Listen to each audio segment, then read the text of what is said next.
Hello students.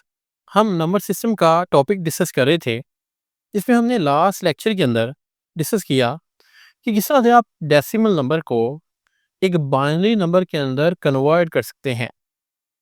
आज हम इसकी एक और लेकिन कम्प्लेक्स एग्जांपल को डिस्कस करेंगे। ये एग्जांपल डिफरेंट कुछ इस तरह से होगी कि इसके अंदर हमारे पास पॉइंट होगा, यानी कि एक नॉन इंटीजर वैल्यू है 75.25 और ये एक डेसिमल वैल्यू है। इसको हमने कन्वर्ट करना है बाइनरी वैल्यू के अंदर। तो इसका जो प्रोसेस है बाइनरी नंबर में कन्वर्ट करने का, वो थोड़ा डिफरेंट है। यही हम आज के लेक्चर के अंदर डिस्कस करेंगे कि किस तरह से आप एक नॉन इंटीजर डेसिमल वैल्यू को बाइनरी वैल्यू के अंदर कन्वर्ट कर सकते हैं। तो चलिए स्टार्ट करते हैं। तो नॉन इंटीजर वैल्यू को बाइनरी में कन्वर्ट करने के लिए हमें इसको दो पार्ट्स में डिवाइड करना पड़ता है। एक आपके पास ये लेफ्ट वाला पार्ट पॉइंट से, जो कि आपके पास है 75, और दूसरा हमारे पास होता है ये पॉइंट के बाद वाली वैल्यू, यानी कि 0.25। इन दोनों के ऊपर डिफरेंट टेक्निक्स के थ्रू हम कैलकुलेशन परफॉर्म करेंगे। किस तरह से 75 को तो हम सिंपली उसी तरीके से जिस तरह हमने लास्ट लेक्चर के अंदर देखा, हम इसको 2 पर डिवाइड कर देंगे। लेकिन ये जो पॉइंट के बाद वाली वैल्यू है 0.25, इसको हम डिवाइड नहीं करेंगे, बल्कि इसको हम मल्टीप्लाई करेंगे 2 के साथ। किस तरह से इसका आउटपुट आएगी देखते हैं। तो सबसे पहले हम 75 को 2 पर डिवाइड कर देंगे। 75 को 2 पे डिवाइड करें तो आपके पास ये बनेगा 37, और एक आपके पास रिमाइंडर बच जाएगा। इस तरह से 37 को मजीद 2 पर डिवाइड करेंगे तो 2 18 होता है 36, तो आपके पास ये 37 है, एक रिमाइंडर बच जाएगा। 2 9 18 होता है, तो आपके पास 0 रिमाइंडर बच जाएगा। नेक्स्ट 2 4 8 होता है, और एक आपके पास रिमाइंडर बच जाएगा। 2 2 4 होता है, और आपके पास यहाँ पर 0 रिमाइंडर बच जाएगा। इस तरह से 2 1 द 2 होता है, और आपके पास यहाँ पर 0 रिमाइंडर बच जाएगा। तो ये हमने 75 को 2 पर डिवाइड कर लिया है, और रिमाइंडर्स हमने यहाँ पर लिख दिए हैं। अब हमने इन रिमाइंडर्स को कंबाइन कर लेना है बॉटम से टॉप की तरफ।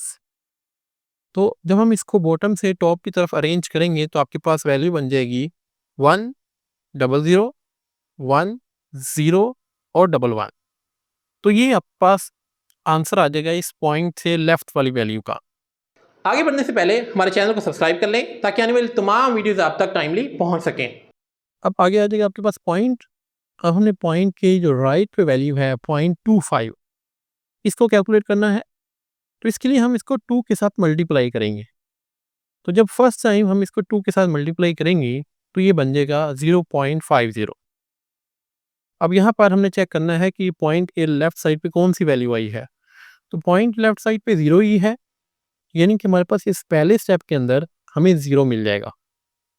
अब नेक्स्ट हम इस वैल्यू को अगेन 0.50 को 2 के साथ मल्टीप्लाई करेंगे। तो जब 0.5 को 2 के साथ मल्टीप्लाई करेंगे तो ये बन जाएगा 1.00। अब इस स्टेप के ऊपर हमारे पास ये पॉइंट के लेफ्ट साइड पे आ गया है 1। इट मीन्स हम यहाँ पर जो इस स्टेप के ऊपर हमारे पास आउटपुट आएगी वो आएगी 1, और 1.00 में से जब हम 1 निकाल देंगे तो ये बन जाएगा 0.00।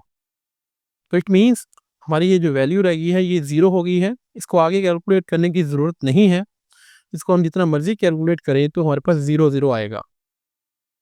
तो हमारे पास ये पॉइंट के बाद जब हमने इसको कैलकुलेट किया तो हमारे पास दो वैल्यूज आई हैं, एक आई है 0 और एक आया है 1।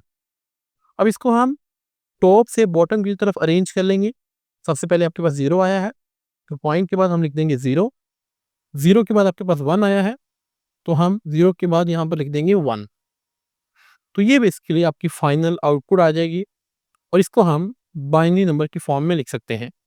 यानी कि जब आप 75.25 को बाइनरी के अंदर कन्वर्ट करेंगे तो आपके पास आउटपुट आएगी 1001011.01। तो इस तरह से बेसिकली हम किसी भी नॉन इंटीजर डेसिमल नंबर को बाइनरी नंबर के अंदर कन्वर्ट कर सकते हैं। आई होप आपको क्लियर हो चुका होगा। आज के लिए इतना ही, मिलते हैं नेक्स्ट लेक्चर के अंदर। Thank you very much.